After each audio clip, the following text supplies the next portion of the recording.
এগে নতুন নতুন বিহা বেলো ভাতারটা মাতাল জুটলো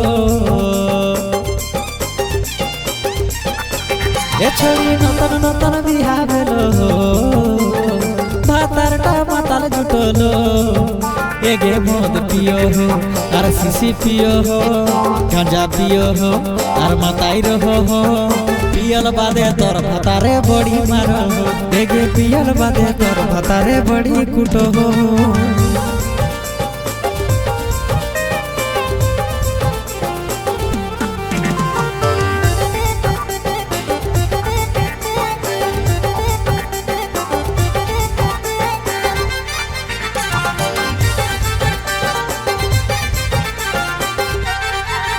एगे बिहा कर लले बड़ी सखे भातार संगे खटे हे दुखे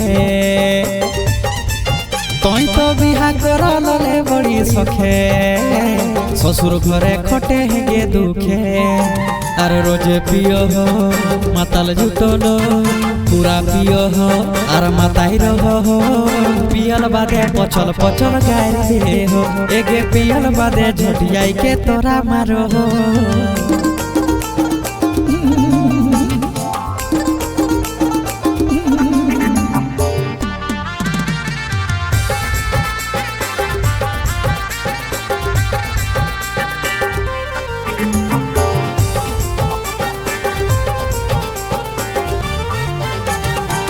हुची धरल लोगे खुच खुची मिटी गेलोगे और हुची धरल लोगे खुच खुचीटा मिटी गेलोगे एखन काहे कांदे है और रोजे कांदे है मातार भातार संगे गे झगड़ा करे है और मातार भातार संगे गे झगड़ा करे है एखन रोजे रोजे काहे केचर केचर करे है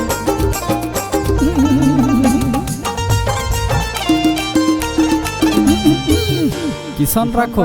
मरद